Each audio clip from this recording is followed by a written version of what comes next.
Yes. Welcome to the first episode of From the Fourth Line, a new hockey podcast brought to you by me, Emma, and my lovely British friend, Marcie. Woo! Yeah. You probably have no idea what we sound like, but you do know our usernames on Twitter. We are probably co-presidents of the Joseph Wool official fan club. Yep. So yeah, I mean, speaking of Joseph Wool and the Leafs, I mean, we can dive right into talking about Sweden. I feel like we could hit it off the bat. Yeah. Oh, Sweden. What a time. What a trip Sweden was. It extended the Leafs win streak to 4 games now, going into what will be a very interesting back-to-back to watch. But I think it all started even before they started playing games, when we saw that everyone except for John Klingberg went to all of the events with Yep. William Nylander. He took literally everyone he could except for him. And then, Keefe said that he is hurt and that a transatlantic flight was not good. There's a lot of rumors about his hip and if that's what it was, and that he could now be out for good. We'll see. I mean, I will say the defense looked much better in both games without him there. I spent a lot less time wanting to cry. Yeah, it's kind of nice when, for once, we're not yelling at a defenseman wearing the number 3. Yeah. There could have been a bit more puck throwing, but there always could be. Yeah, also no Reeves in the lineup as well in both games. Again, fourth line has looked really great without him there. So 1.5 million is a really expensive cheerleader. But I guess we could start with just like a recap of game 1 versus Detroit. It was a slow first period. I don't know, I noticed that. They were half asleep still. yeah. But I think I was watching it with my friends. So I was watching it very much from the perspective of, I really hope it's a good game, because if not, I've brought them around for disappointment. They enjoyed it, but they don't know the horrors of Leafs hockey. So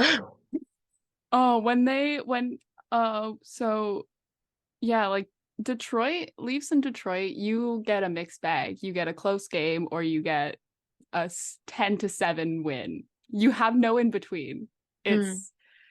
But I think it all really started in the second. I think that's kind of when the game picked up, I guess. We had Jake Wallman have a really interesting fall into the net that almost resulted in maybe the most Leafs goal I've ever seen in my entire life, in which Marner took a shot on net before the whistle went and maybe it went in. That caused a lot of yelling at the TV. A lot of what the fucks. A lot of, you would think, that top-down view, I was like, that went in. But yeah, it was so close to call that I was like, you couldn't overturn the goal on that at all. So it's whatever. But then, of course, because it wasn't called a goal and it was just a face-off in the Detroit zone, at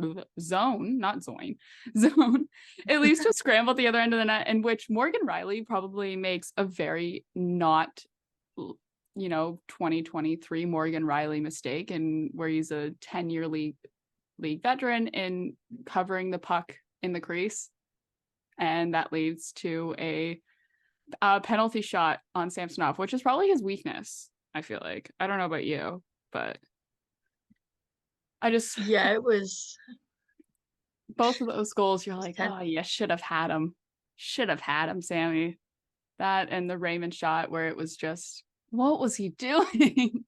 It was tough to watch, because it's like you can see he's getting back into it, and he's coming back from whatever was going on with him. But then at the same time, it was like, you very much should have had that. I know. This was probably his best game that we've seen from him all season. I would Definitely. say that with confidence. It was the best game we've seen from him all season. And there was a couple times where you're looking there and you're like, what are you doing? But, you know, and then of course we have, because this is a Leafs game, Leafs still can't count no matter what country they're in. Oh, I can count better than the Leafs. So, and I will defend them slightly. The benches are longer. It was a miscommunication. It made it harder with, you know, changing lines and that sort of thing. But that means that they now take sole possession of the most bench minors in the league this season with 6, and they're all too many men bench minors. It's which it's just funny at this point. If you're going to take a stat away from the Leafs, it's that is like one of those things where like, what are we doing here? Learn to count to 5. It's not hard. I'm like, come on. And it makes it look like some bad bench management from Keefe, right? It's his weak spot as a coach probably is that, because obviously you got to put the blame on someone, and it's always going to be Keefe behind the bench right now in those situations where you're like, come on. You can't exactly start blaming the players. Oh no. Something very much should be able to happen. And then of course we had probably the best Joseph Woll-Crum all season, in which there is not a single thought behind his eyes when Samsonov takes a puck off of the neck collarbone area. It looked a little bit scary for a little bit there, you know, because of just where it was, obviously, but I think he was just more shaken up than anything, maybe a little bit winded. But then they cut to Woll on the bench, who is not even looking at the Leafs end. He is off looking, I don't know where he's looking, but he's in his own little world. He's going to his mind palace. I saw a tweet where someone was like, Joseph Woll, he's going to his goalie mind palace. That's where he is. But I will say, if you're an enjoyer of goalies and you watch the Sweden games and you like watching goalies just sit and watch their team from the bench, that they had that one camera at the end of the bench that was perfect for that. And it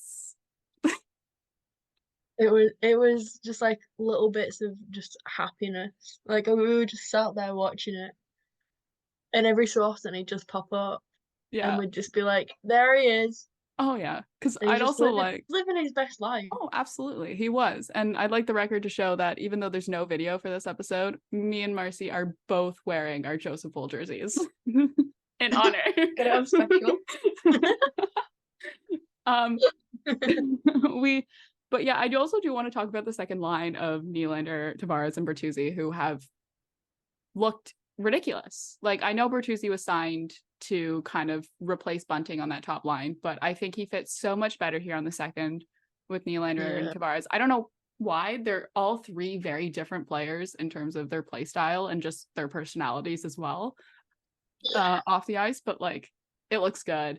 It looks so good. And we'll talk about when we talk about the second game as well. But it was good. Because, you know, Bertuzzi had that really, really great revenge goal as a former Red Wing, which we love those. We love those goals. Yeah, it was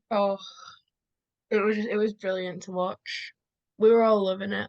My friend said something about him that really made me laugh. Like when you had like a close up of when he was on the bench, and she just said he looks like a man who doesn't get fed unless he scores, and he was hungry. And I was like, she summed that up so well.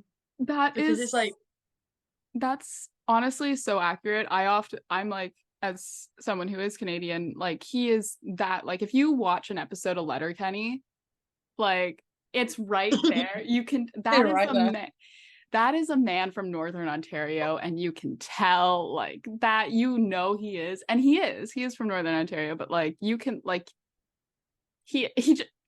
that's Tyler Bertuzzi for us. But, and then of course we've got Nylander with the tying goal to make it a 2-2 game. I just have it in all caps. Nylander goal ! In my notes on that one. Just a absolute classic, like, Nylander goal, just textbook. He's on fire, and I don't know what he's doing differently. I don't know where it's come from. He wants that pay rise. he wants that, like, $11-12 million contract. He's like, the cap is going up and it's all gonna go to me. Yeah, he's like, he's not leaving anything for anyone else. Absolutely not. And to have a streak that continues this, like, I saw people complaining, specifically Rangers fans or Leafs haters, being like, well, Panarin's also on a season opening streak as well, but his is only 15 games because of just the way the Rangers schedule has, worked out. They've played less games so far this season than the Leafs have. And it's like, okay, yeah, he is, but, like, Nylander's, like, he's better right now. Yeah. And, we'll see how that goes with, it's definitely are both players to keep an eye on, for sure. And then obviously Captain Clutch. I feel like we can't take the Captain Clutch moniker from Marie-Philippe Poulin, but we might have to give it to John Tavares as he scores the game winner and then sets off the most stressful 2.5 minutes of my entire life. Oh, God. Because, like, I was I was fine with the game when the Leafs were losing, especially, like, even though they were down still 1. I was like, after the Bertuzzi goal, Nylander keeps the streak. I was like, okay, whatever. If they lose, I'm perfectly happy to talk about a Leafs loss. But then they are up by 1. It's the Leafs. And it's 2.5 minutes. It could be up by 10, and it's still and then we still very have much stress, And it's like, also at the same time, like, there was a good solid, like, the last minute and a half of the game was all Detroit possession, especially then they pulled their goalie. But I do think, that third period was just probably some really good Leafs hockey, for sure. Yeah. The penalty kill was great in both games, actually. I do want to talk about the penalty, and especially Noah Gregor, because, considering the name of our show, we got to talk about the fourth line. Yeah. But we'll talk about that a little bit more. Fourth line highlights, which is just Noah Gregor gets a breakaway. His speed has been fantastic for the Leafs right now. But Leafs win. Nylander player of the game. He gets a nice Rolex. That was what their gifts were for the players of the game. The Ottawa Senators posted just Tim Stützle receiving his in the game afterwards, and they offered to engrave it for him. So, that'd be nice. It would be really nice to get a Rolex watch for playing some really good hockey. But yeah, game 2. I don't know if you have anything. I probably am not one to talk about game 2 because I was half asleep for game 2. It started at 8 a.m. for me here in Ottawa. You had a little bit of a nicer watch time because it was mid-afternoon. I was watching it 8 a.m. in the morning. I had set my alarm, and Simon slept through the entire first period. So no, I don't blame him. Yeah, first period's where it always starts to go wrong. So he's kind of doing himself a favor. I mean, it did start to go wrong early for the Leafs in the first, down by 1 already pretty early on. I think, honestly, that looking, at that game, we love Joseph Woll. He should have had that first goal, though. Yeah, it wasn't his best. No, he had no screen on the play, so just it was one of those where it's like you realize that you should have had it, but you realize that a bit too late, and then there's not much you can do. You just kind of gotta accept it and just be like, yeah, that was mine, and I messed it up. And then we had a lot of penalties going back and forth. And then we had that Tavares shot that went off of Giordano's skate I was tearing my hair out at the TV. I was ready to fight an old man who I knew could fight back. We've seen how Giordano can fight, and I was ready to just start. I was ready to go to Toronto myself and wait for him at Pearson to show up. I'd swim over, back Yeah, you up. but like all good things, we have Austin Matthews on the power play. What That more could what more Nylander assist streak lives on. Yep, that was I was sat getting ready to leave to go to another hockey game. And I was like half watching, half getting ready. And as soon as I heard that it extended the point streak, I think I jumped up and I was like, he's done it. Like Oh my. he's insane. I don't understand Like it's like we've seen how. flashes of this, and I think we've seen this his entire career is we've seen Mm, flashes of Nylander playing good hockey like this, and this is probably the first time that he's been able to put together this for like such an extended period of time that mm, you're like he could like whoa. Right? yeah, it's brilliant to watch. Oh my god, it's so fun to watch. Even like when the Leafs lose, like Nylander has been playing well, and so it's like it's gonna be something. Um, so that ties the game up, and then Matthew, fucking nice. Oh my God, it was beautiful. Oh my god. Oh, I think at this point, like I haven't seen a not like just absolute beautiful goal from Nyes in his career. Yeah, Like all of his goals have been beautiful goals. yeah. He's he's just, oh my God. Everything he does, like even if you start and you're just like, this isn't gonna work, he makes it work. Like if it goes wrong, he turns it round and he goes, I'm still gonna get this. I'm still gonna do it. Yeah. And then he does, and I'm like, how? Well, he's gonna turn around sometimes literally. I think Yeah, he spins all the time. I've noticed that about his play. Like he spins and it works for him. It looks ridiculous sometimes because you're like you could have not done that, but if it works for him and he keeps scoring the goals that he has been, I'm not gonna complain about it. Also on this goal to note as well, Marner got an assist, making him the fastest Leaf to hit 400 assists in his career for the Leafs and seventh to reach in team history, the first to do it since Matt Sundin. the Which entire is, team is on fire. you Like this know, is such a good start to the season for like everyone. yes, there has been some games where you're like, this is so frustrating to watch. I mean, obviously, Mm, you look at the Leafs and the standings and you look at their record so far and you think, you just look at that and you're like, this isn't right. They've yeah. they don't look like they're playing well, but you watch a game and you watch the individual performances from these guys and they look spectacular. It's just been a downfall of like especially just the forward group. I think probably they've been so consistent all season. I think the Yeah. issue has been for the Leafs right now was defense, which is tale as old as time. And goaltending. When will Again, it not be an issue? when will goaltending and defense like not be an issue for the Leafs? Never. And I think, that having Reeves in that fourth line just was not helpful to No. them. And I think now with, it's been looking better and for the defense as well. Like you also have to think like we have Liljegren who's out, who probably won't be back until Christmas. And then Timmins is he was there.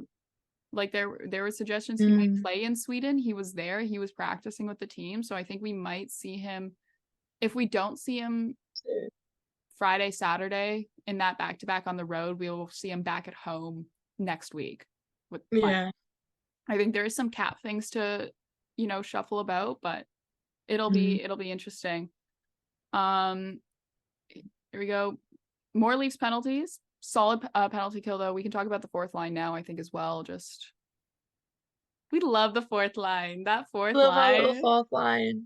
The They're fourth just line of Gregor, who I think I don't know if I've tweeted this out, but I have this in my notes actually multiple times, that he reminds me very much of like just very big Zach Aston Reese energy, yes, right? absolutely. Like I know next to nothing about him, but He has a it's dog. yeah, he has a dog. The dog it'll never be Cal and Lola, but no one ever will. But he's got a dog. He's got the right vibe. He's I think fast. he fits in really well. He does. He does. He's really fast, like with Mm, and without the puck. He's been able to sort of produce those chances on the penalty kill. He is on the penalty kill as well. And yeah. I think he's able to just produce those chances, those shorthanded goal opportunities, which is helpful when you're on the penalty kill. Like, yes, you want the penalty kill to be very defensive and like a shutdown line, special team for sure. But also, like, if you can score on the penalty kill and you can score shorthanded goals, like that's a bonus. And I think he does provide that. And it's great with like McMahon has been a call up this season. I know you love Bobby McMahon. Bobby McMahon. The Marley's account must be so sick of me. Every time he does anything, you just get me quoting it, just like it's just he's my son. He's my little boy, my son, my And child. and I think like the experiment of having Camp on the third line obviously didn't work, and he just works No. like, yes, you're paying him $2.5 million a year, which is expensive for a fourth line guy, but I think he does a really good job of centering that line, you Mm, know, of he's really good on the fourth line, and if you have someone who's really good on the fourth line, it's helpful when yeah. there are those nights where you have to put Reeves in because of injury or whatever it may be. You know, you can't have your fourth line be your weakness because it's going to be a long game if you do. But we love our fourth line. I don't care how bad they are. Like It's yeah, those bottom the line minutes are what keeps us going. honestly, like my friends were like pointing him out and they were like, I don't know who he is, but he's not doing very good. And I'm like, yeah, but that Brings the vibes. that's irrelevant because just look at him. Like look at his little face. Yeah, Like how can you be mad at him? Like he's just trying his best. exactly. That one wool save, can we talk about that wool save, the split save against Oh, Kaprizov, where it was like, what, like, he has described his body as goofy. Thank God for that goofy body, because oh my his God. flex, unbelievable. I'm not a flexible person, so No. doing that makes me feel in pain, but like, oh my God. She's like watching him and just in the splits and I'm like, I can't even touch my toes. Oh, I can't touch my toes either. Like it's incredible. Oh my God. And it's like Anyway, we're in awe of Joseph Wool, if there's you no can't words. tell. Absolutely We speechless. love him. Continuing on, we got a lot of this game to motor through. We're still only in what, the second, third period now at this point. There's a little bit of a scuffle. Yeah, here we go. Robertson. Can we talk about Robertson for a bit? Kid's a little, We are absolutely. he had a good look. He seemed kind of off, honestly. I don't blame some guys for feeling off in Sweden. Yes, it's 2 games. Yes, it's 4 points, but you know, travel is hard. International travel is hard. I've done the transatlantic travel. It's tough. It's tough. Um, Like jet lag. the fact that they showed up and they still played and they won two They games. won 2 games. We got 4 Like points. very, very happy with that. Yeah. Morgan Riley. Morgan Riley. we Morgan Riley. There's like, I think a lot of people kind of were saying, like, last season people were saying he was on a little bit of his skill. He was getting worse, is what people were saying last year. Yeah. I think people just forget that he was playing through injury. He missed so many games because he was hurt and he was playing through injury. And we saw him really like come alive and become like the Morgan Riley that we know during the playoffs. And he's continuing, and he's kept the momentum going. Yeah, playoffs mode was just incredible. And you love to see it. And it's like you love to see him doing well because he's been there for so long. He's trying. He wants to win, and you can tell that he's like now more than ever. He's really going for it. Oh yeah, absolutely. And as he should.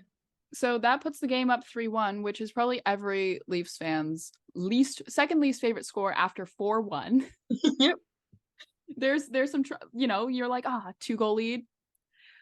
The final score of this game was 4-3. So obviously you can see where this is going.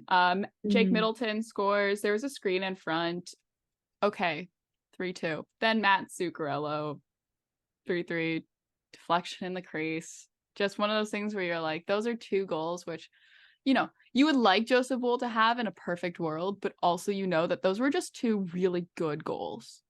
And so you can't fully blame him for that, but you are a little bit like, oh, why that? That means we're off to everyone's favorite thing to watch, Leafs overtime. No, because I was messaging you. I was sat on the bus. I couldn't watch. And I was like, we were getting ready to announce the podcast. Yeah, we did. And I was like, oh, how long's left? And then you just go, it's gone to OT, and I'm like, fuck. So I'm like, I'm gonna start crying on this bus in the middle of Manchester.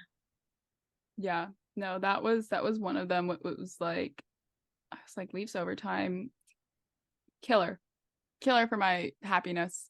But Leafs are really lucky Joseph Woll plays for them. There was a couple of saves that he made where I was like, this man is playing defense for his own team and also being a goalie at the same time. He's doing the job of 3 people out there. Oh, and absolutely. He shouldn't have to, but he is. There was a couple where at least he's good at it. There was that one where it was like all 3 Leafs on the ice were in one corner, and Minnesota could just take a shot at the net. And I was like, what are you doing? It was Matthews and Marner, and I think probably TJ Brody, if we're knowing the way Keefe likes to play the power play. I was like, what are you doing?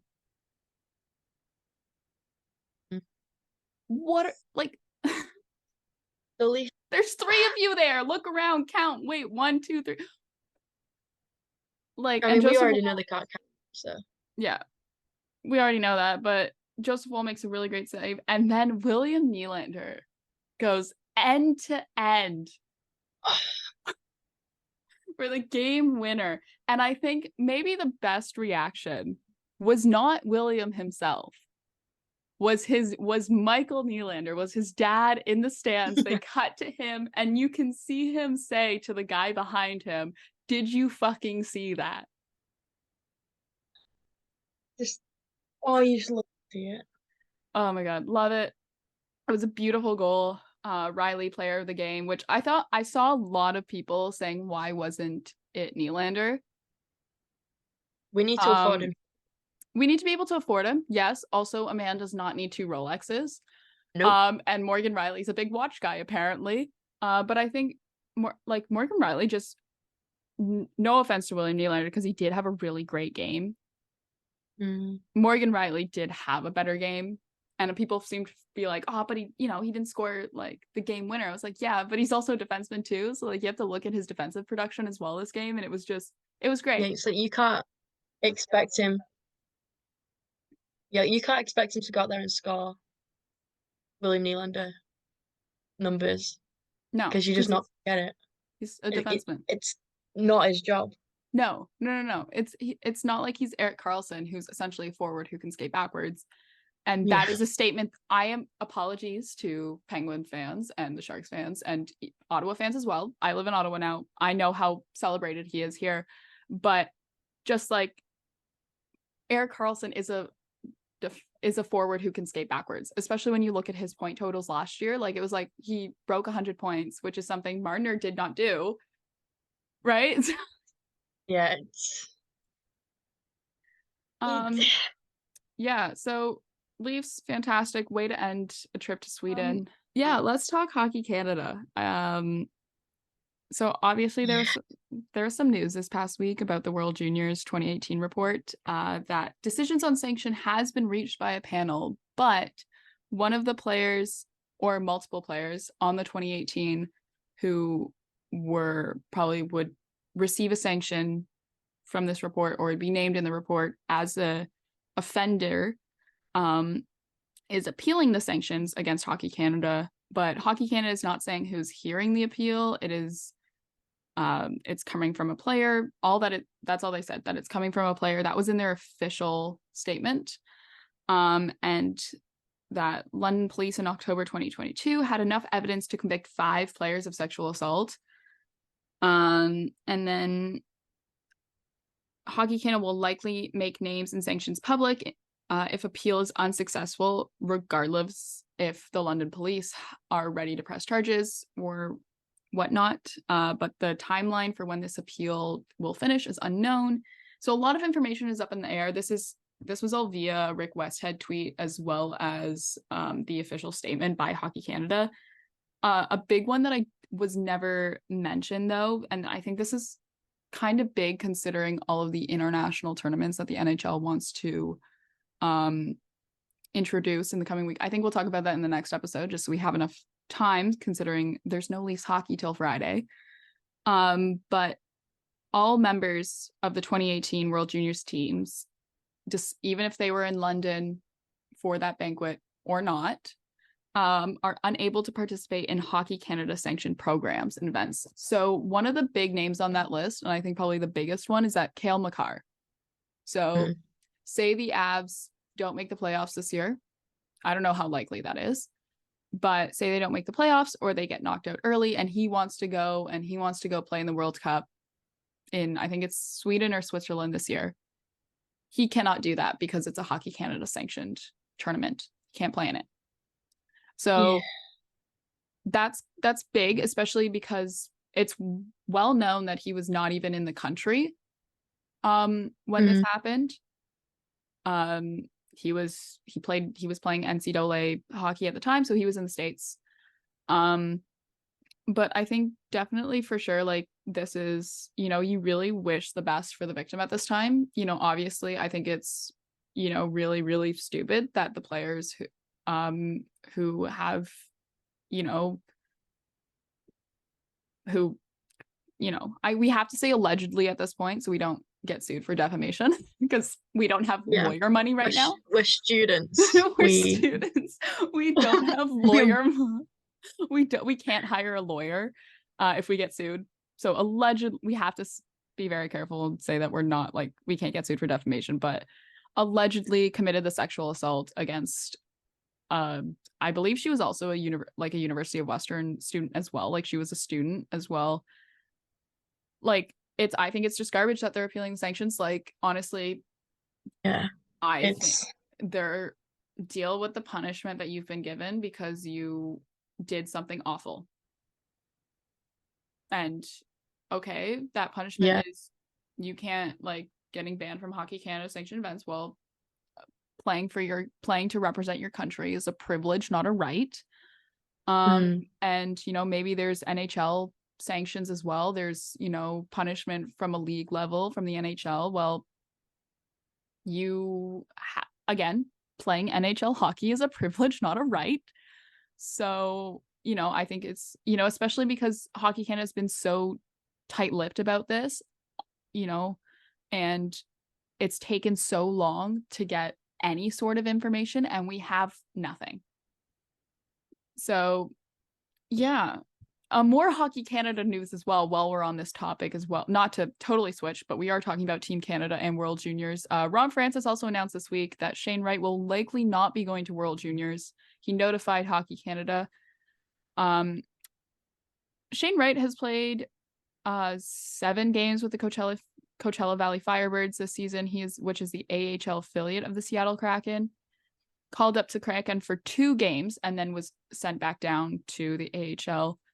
And in last year's World Juniors, which Canada won gold, by the way, in an overtime winner by Connor Bedard. I was watching that game in a no one sound bowling alley, so it was exciting. 7 games, 4 goals, 3 assists, so that's a combined 7 points. Ron Francis said in the statement, like he was quoted saying, well, he's been there, done that. I also think he's not playing a considerable amount of NHL hockey right now. No. It's not like if he goes over, it is overseas this year. I think it's I want to say Switzerland. Again, I don't want to be wrong, but like I think you give he obviously enjoys it. It's a tournament he's participated in. Let him do it. Let him do it, Ron. Like, it's good for him as from the player development standpoint, I think, for sure, especially because he won't be playing NHL game. Like, it doesn't look like it right now. He hasn't had a considerable amount of NHL games in his career. So yeah, I think it's gonna be a while until he gets like a solid spot. I think so too. And I think a lot of people are saying that makes him a bust. I do not think so. I think that just COVID impacts player development. And I feel like this is something that has been said from certain people, namely Steve Dangle. I think this is probably one of the ones that, like, one of the points that weirdly I agree with. Like, not that I agree with him on most things, but I seem to agree with him on this, and that Joseph Woll is an amazing goalie. Yep. It's that player development, especially for like the past few draft classes, has been impacted by COVID and has been impacted by the pandemic. Like, there was no junior hockey getting played in 2020. Like, it, yes, we were getting NHL games. We were not getting there was nothing else getting played. And you see that with guys like Shane Wright. You see that with players like Nick Robertson. You saw it even with Joseph Woll as well, even though he was battling injuries at that time as well. But like, and then you give him some time. Shane Wright is still fairly young. He's 20. Yeah, like, his career is very much not over. And I think absolutely. a lot of people also forget, like, playing in the AHL is good for development. Like, you can't take a player and just throw them straight into the NHL. That's not gonna work well. It's not gonna end well. It's not gonna work, and that's for most when they players do become busts, because you're putting them into something that they're not ready for. It's like, I think a lot of people just immediately go to, oh, he's not playing NHL. He's failed. And it's like, it's no, he's developing. He's developing, and he's learning the game, because it's a different game completely. There's a huge difference between playing junior hockey and playing, which is with, boys, essentially. Like, you may be like, oh, well, they're older than 18, they're men. I was like, no. It's boys. Junior hockey caps out at 20. It's boys and playing with men, which is what the AHL and the NHL is. Like, going from draft day to NHL is something that does not happen for a lot of players. It happens for very few players. There's exceptions, of course, to every rule. Think McDavid, Bedard, Matthews, Crosby, just to name a few. But that the big that's name, because right? There are exceptions. There's exceptions, and they're exceptional players. But Shane Wright, like, it's fine. It's fine. And I think, Ron Francis just needs to allow him to get any development opportunity that he can. And I think, yes, World Juniors, again, like we said, there's a difference between AHL and junior hockey. And World Juniors is, again, junior hockey. There is that age limit, but I think it is probably very, very good for him to be playing against different styles of hockey on an international level, because it's what you encounter in the NHL. Like, it's a multinational league in terms of players, and there isn't as much of that diversity in the AHL just because of the way it works, I find. But also, I think he's friends with a bunch of the guys on Team Canada. Like, let him play with his friends. Again, of course, we are not Ron Francis. We do not have the professional accolades of Ron Francis. We are not the GMs of we do not have the we're not the GMs of the Seattle Kraken, but we do have some suggestions from Ron Francis. So I guess as well, we can probably take this time now. Let him play with his. Yeah. Let him play with his friends. Let him go have fun. Let him go have fun. At the end of the day, 20. Yeah. I guess as well we can probably talk about Milan Lucic now. He was, so just for some background information for those unacquainted, he was arrested in the morning hours of November 18th by Boston police after a domestic incident, is what was described in the statement said by the Boston Bruins. We're not going to call it an incident because it's not an incident. It's assault, especially with the details that came out. I Now think that's this, yeah, I think that's, so we're going to be using assault because that's what it is. And that's the thing that annoys me.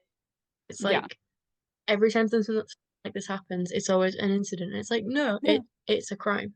yeah, it's a crime. He's been arrested for It's it. not And an scheduled to be arraigned in Massachusetts court on Tuesday on the charge of assault and battery against a family member. It's assault.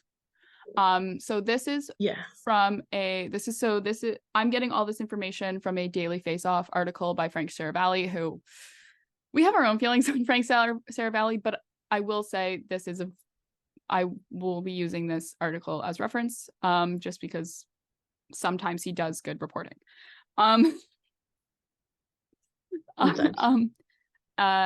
So sources told Daily Face-Off that a 911 call was made on Friday night saying that Lucic attempted to choke his wife Brittany after verbal argument allegedly turned physical. According to a copy of the police report, which was obtained by the Boston Globe, Lucic allegedly pulled his wife's hair and police observed redness in the victim's chest area. She stated that she attempted to walk away from her husband and stated that her husband grabbed her by the hair and pulled her backwards. Police wrote in the report, according to the Globe, she stated that in doing so, the suspect stated to her that she was not going anywhere, which is obviously terrifying.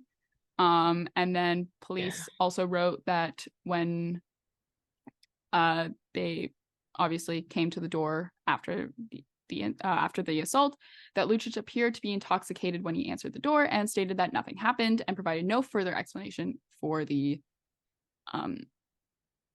reasoning of why there was a phone call. It says incident in the article. I know we said we weren't going to use incident, but so that's why I changed the wording there. When told he was going to be arrested for domestic violence, officers observed a broken lamp on the nightstand and what happened to be shards of glass on the floor while escorting him to his bedroom to get clothing. When Boston police asked Lucic's wife whether Lucic attempted to strangle her, she stated he did not. According to the Globe, sources say it was Boston District Attorney Office who decided to press charges in this case based on evidence provided by police. So it was not his wife, Brittany, who wanted to press charges. It was in Canada and the UK, what you would consider the Crown. It was the district, but because this is Boston in the US, it's called the District Attorney's Office. Just because I feel like we're gonna have a mishmash of multinationalisms here. It's a lot going. It's a lot going. We have two Canadians. We have two non-Americans. We have a Canadian and a Brit talking about American laws. So the American legal system. I've seen Suits. We're very, very qualified. I've seen Suits. There's my qualification. But I've watched Criminal Minds. Yeah, exactly. Sources also say that. Now, here's the part which I think is just like, I read this sentence and I was thinking, like, Jesus Christ. Like, that's where you really just hope for his wife and his children and hope he fucking rots in jail or I don't know. Because sources also said that Lucic's children were hosting a sleepover at their downtown condo that night with friends over. So, like, think about it. Like, when you go over to a friend's house and not even, like, yelled at, you just, like, your friend's parents, reprimand your friend for doing something. Not even a yelling way, just, like, get frustrated with them and you feel really, really awkward and uncomfortable. Like, you don't know what to do. Now, imagine you're sat there and you're like, okay, like, wish the floor would just swallow you up. Now imagine with being there and having a domestic assault happen against the mother of your friend. I can't imagine that's gonna fuck you up. That's gonna, like, I can't imagine. And, like, it also says so much about him that like the fact that it's got to the point where he's doing it in front of his children's friends who are going to go and like go home.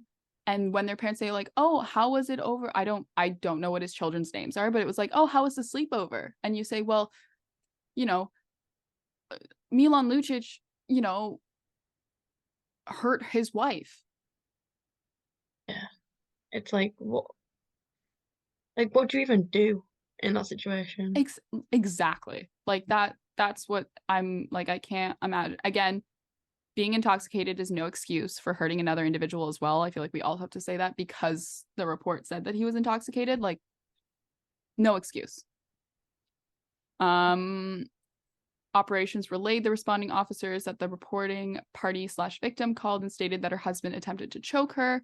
Police wrote, according to the Globe, the victim stated that her husband could not locate his cell phone after returning to their apartment after a night out. She stated that the suspect began yelling at her, demanding his phone back, believing she had hidden the phone. She stated that she did not have the phone or know where it was. So it was over a cell phone. If it's that little, like it's a little thing of just like a cell phone going missing, which I've done all the time. I've misplaced my cell phone in my like house all the time, like in my room. Oh yeah. I like The amount of times I've been on the phone and then looked around panicked and think, oh my God, I've lost my phone. and you're actively talking to someone on the phone. Yes. Yeah. And you're like, it No, can't be far because I it's on. mm, And exactly like I was on a school trip and I was on the phone to my mum in a service station. We were leaving to get back on the bus. And I was like running around like Burger King and McDonald's trying to find my phone, thinking, oh my God, I'm never gonna see it again. It's lost. And she was telling me where to look for it. over the And then phone. it hit us and we were yeah, she was like, have you tried like looking at the table you were sat at? And I was like, yeah, I can't find it. And then it kind of hit us both at the same time. And we were like, it's here in my hand. Like it's like I'm not going to provide a single excuse for him because what he did was inexcusable. And especially just also the way that his team commented on it. Like, I know it's really hard to talk about it when it's your teammate. Like, it's a Yeah. coworker. It's really hard to be asking to comment on a coworker. You have to think about it like a coworker, because that's what these guys are at the end of the day. They're coworkers on a coworker's personal life publicly. That's hard. That's difficult. Yeah, But as I well do like think that it was Marchand's statement that I think a lot of people were commenting on because of just the language that was yeah. used. I do think like, Mm. yes, okay, I'm sure like their PR team like provided a brief to them on like what not to say and like things like that and how to answer questions to be like, hey, you're going to be asked about this. Here's what you say. Here's what you don't say.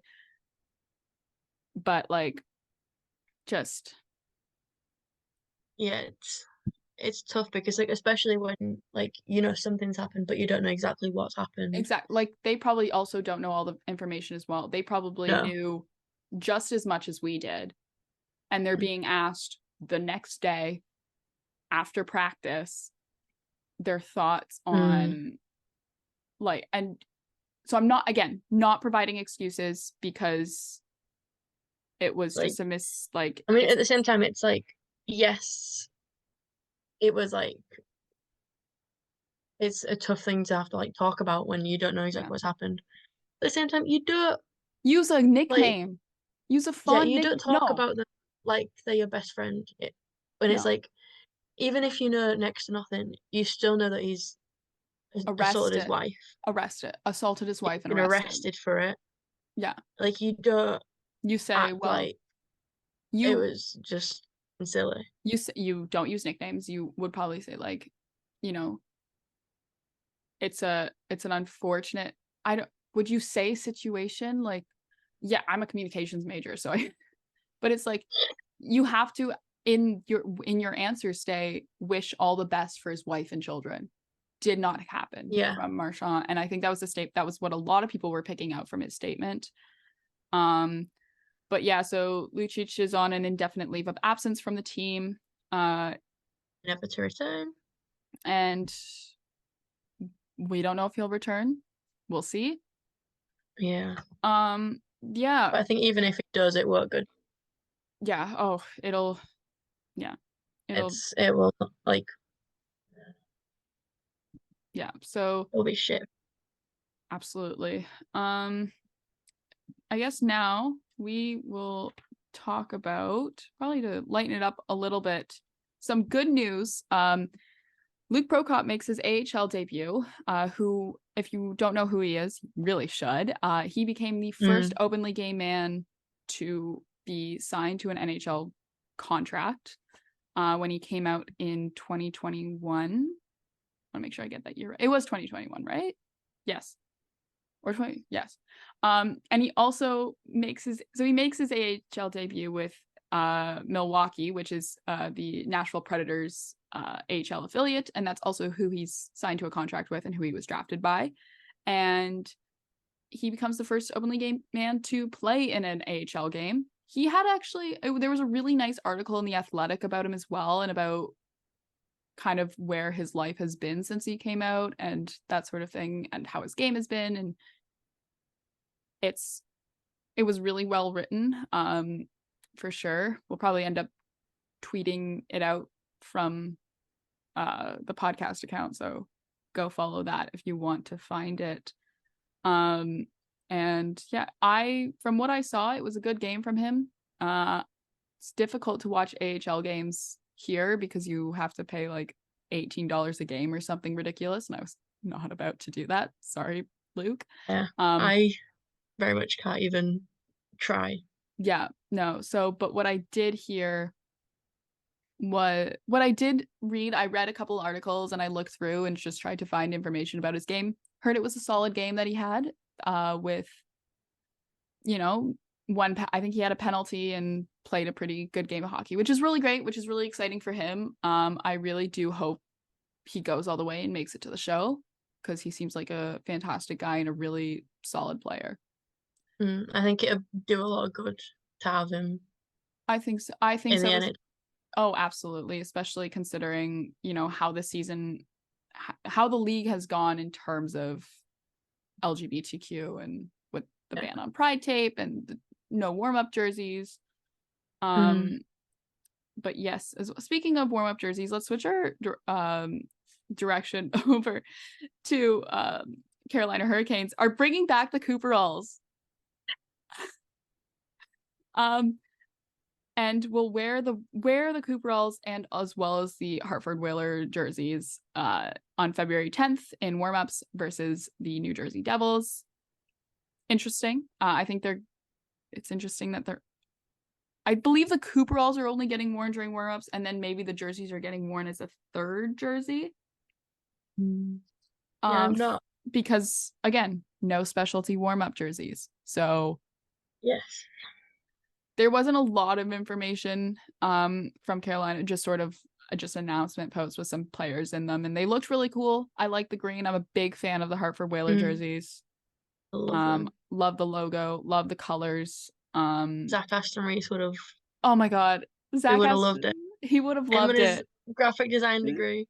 If he was still with Carolina, and not with Detroit now. In other news as well involving Carolina, just more on the injury front, because we are going to switch into our injury report as well.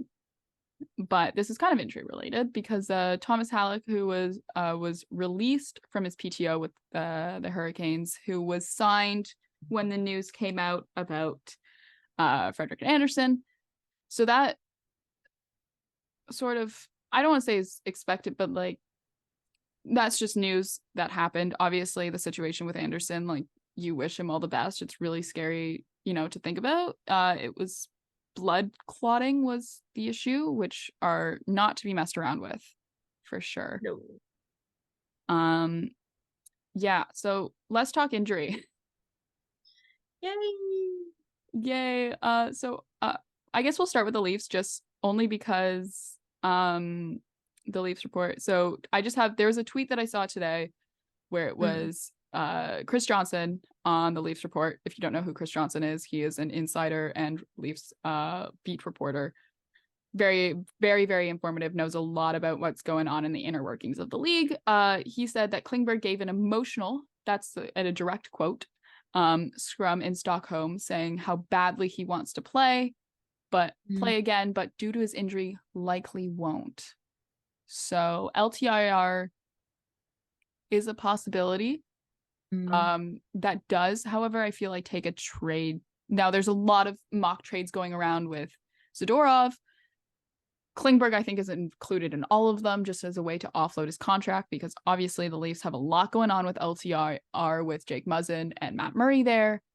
So definitely something to look at. Again, with the Leafs as well, Connor Timmins didn't play in Sweden. He did make the trip and he did practice with the team. Again, like we said earlier in the show, might see where he is this week. In Montreal, Harvey Pinard was set on IR. Unfortunate. But in New Jersey, Nico Hirscher practiced with the team on Monday, potentially might play. So that was today. He practiced and potentially might play tomorrow against. Oh, who do they play? That's actually really bad that I don't know. But yeah, I should know that. But he might play on Tuesday. So yeah, which would be nice because seeing him sat there with his sad little face, yeah, was crushing. Oh, absolutely. Like, it's always sad when they like show the Yeah, because it's like you can tell that he just wants to be back, and he will be. He will He'll be. come back and he'll again. Yeah. In Ottawa, Thomas Chabot attended an optional practice today, in no contact yellow. So he's on his way to come back from injury as well. Pittsburgh, Pierre-Olivier Joseph was placed on IR on Saturday with an undisclosed injury. I think there was rumors that he was battling an injury for a while, so I think it's just good that he's not playing, because, you know, it's better for his game, better for him, and has less people getting mad at him on Twitter at the end of the day. Buffalo, this is a big one. Through injuries. Yeah. Buffalo, Tage Thompson is week to week still. They with a wrist injury after blocking a shot. They said a month might be how long he's out. That, I think, is a huge hit offensively for Buffalo, and a lot of rejigging are gonna have, like, they've played a couple games since then as well, but it's a huge hit for them offensively for sure. Yeah, like no, go ahead. Sorry. He's been really good for them. Like, especially this season so far. He's had a really good start, and it really sucks to see him like out like this. Because you can see he was like starting to really fully just like get into the swing of it, and then throw this in, and then it's like back to square one. Yeah, for sure. And like, it's just yeah, especially because he's like hitting the prime of his career right now as well. He was a 2016 draft pick, so he's same age as Austin Matthews and Joseph Woll. But, you know, this is prime. And then for Anaheim as well, this is just we're taking the highlights. There's a lot of guys injured right now, but in Anaheim as well, Drysdale and Seagrass still out, but they have been spotted in the press box together. Yes. At multiple games so far this week. In my notes here I've got for them, it's just both injured. Leo Carlson is still a childhood force. Yeah. He's just waiting for Dad to make up. Yeah, maybe all this time in the press box together is going to be good for their couple counseling. Do we want to talk Edmonton? I think we have time to talk Edmonton. Yeah, I have quite a bit to say about Jack Campbell. Yeah, Jack Campbell. I think we can talk. Yeah, you know, it's Edmonton has been such a surprise this season. They were going into this year Cup favorites, and yes, defense and goaltending hasn't been great for them. Goaltending especially has not been. But it's even just where are the goal score? Like, the goal scoring's not there for them. And I think it just makes all of their issues look that much worse and makes their goaltending look that much worse. And then it results in things such as, you know, Jack Campbell on a $5 million contract getting sent down to AHL. Yeah. I mean, it sucks for him because like we've seen what he can do and we know he's good. And then he went to the Oilers and now he's ended up in the AHL, which is just like it's very clearly a coaching problem. Well, they have a new coach now, so Yeah, like, hopefully not. Should fix it soon, but yeah. yeah, I think especially with like goalie coaching, Oh, like I know, like, well, you've got two goalies who are really good and they've got a lot of potential, and then they're just getting thrown in yeah. and just it's a mess. Well, the Leafs are And 5-10-1 through their first 16. Not Leafs, sorry. The Oilers are 5-10-1 through their first 16 games. And also they have such a tight cap right now that they're playing with 22 out of 23 active roster spots filled. And as well, so another one to know. I feel like tonight, it's almost 7 o'clock actually. Here, wow. Eastern time. Yeah, for me. But it just so Calvin Pickard was called up to replace Jack Campbell. And he starts tonight versus Florida. Now that was from an Elliot Friedman tweet that came out this afternoon. So we'll see. We'll see how that goes. Like, I think, maybe Jack Campbell maybe it's mental, maybe it's a physical injury, maybe it's both. And, maybe him not like not playing hockey for a bit might do him some good and just getting his mindset back. Because there is I've seen, some clips. Again, AHL games are hard to watch unless you want to pay so much money. But to, watch the broadcast of Jack Campbell, there was a couple goals that I saw that he let in that I was like, I could probably stop those. Like, there's a couple where you're sitting there and you're like, that's a bad one. That's a really bad one. And it's like obviously like him still playing when he was with the Oilers and then realizing that it's not working out, then getting sent down and kind of like having to go through all that will not have done him any favors mentally. Oh, absolutely. And it's No, like you can absolutely see not. it with like now with in the AHL, he's like 13 goals on 72 shots in 3 games, Oh, which is miserable. that's not. Like he's Yeah. on an 819 save percentage. 819. Yeah. Oh, yeah. So that's not good. I'm Yeah. It's a bit miserable for him, and it sucks because he's a good goalie. We know he's a good goalie, and he's also just a really lovely person. He is a really lovely And guy. And I hate to see this happen. a lot of people are like, well, thank God he's not doing it in Toronto, whatever. And people are like, well, it's not playing great right now and are getting on him for his play style. But it's like, you also think about the fact that he's a person and you have to kind of feel for any player who goes through a rough patch that can play better than they currently are. And I think that's the case for him right now, for sure. Yeah, like I've got here, he's averaging 4.36 goals against, which is just gonna absolutely crush you mentally Yeah, if you're going in even if you're not a guy every who looks game. at your stats, like even if you don't look at your stats, you're not a stats guy as a player, like you're going to get asked about that by Yeah, the media. I know the AHL media coverage is not as big as it is at the no. NHL level, but you're still going to have reporters ask you about that because if you're playing at a below AHL level, getting paid $5 million a year on a 5-year contract from an NHL team, like, You're huge. gonna get questions, Oh, absolutely. You're going to get and questions. it's just I hope it's just a mental thing rather than like an injury, and I hope it's something that he does work through and come back against because Yeah. I want to see him do well. I really like him. Yeah. He Like, you do want to see him he do was on well. my fantasy team. He wasn't doing it any That was favors. a rough pickup for your fantasy squad. I mean, I had Skinner and Campbell Yeah, no, on the same team. I was losing points. for me, it was like I had Shesterkin and Samsonov on my fantasy team, and there was a point in time where there was about a week and a half where neither of them were playing really good, And I was sitting there being like, what have I done? Mm. What have I done? You're just regretting everything.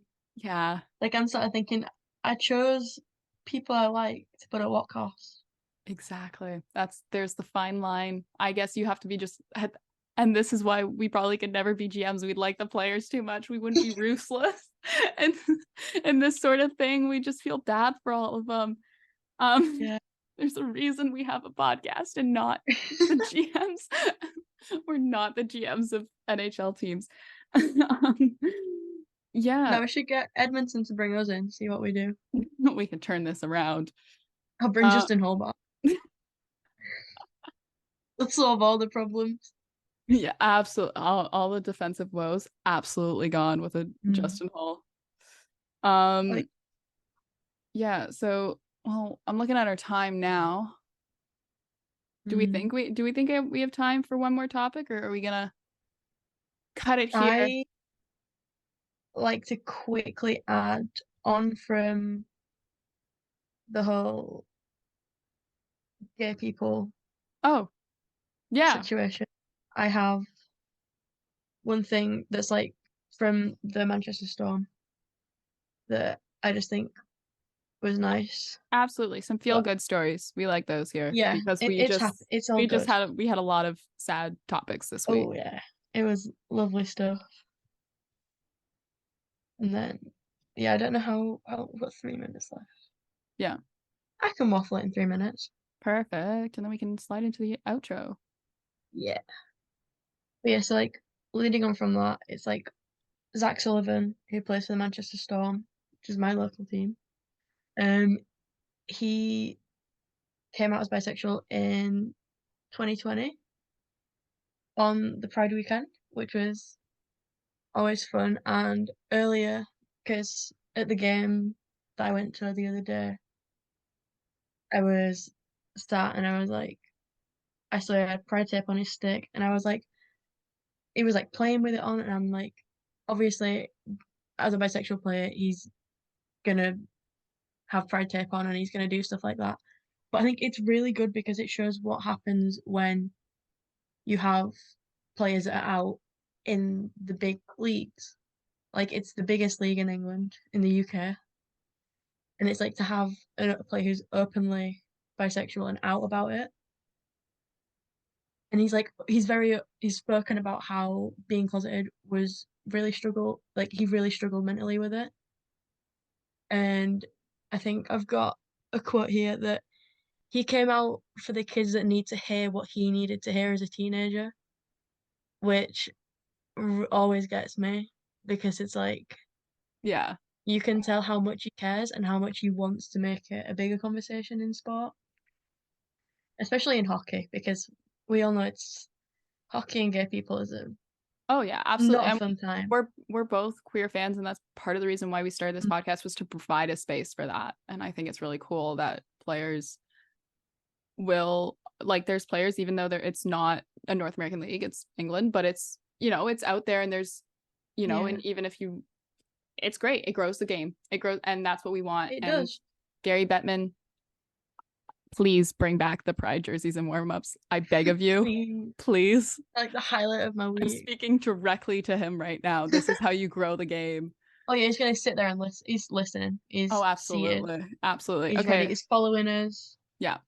So that is all the time we have for today, but we will be back probably on Thursday, if not early Friday morning, with the next episode. We're going to do this twice a week. We're going to try to. So if you have any questions, send them into the show. I'm Emma. This is Marcie. You can follow us at PairB1 and at 60 Leafs on Twitter. And you can also follow the show at From the Fourth Line on Twitter as well. So we'll see you next time. Thank you for joining. Bye. Bye.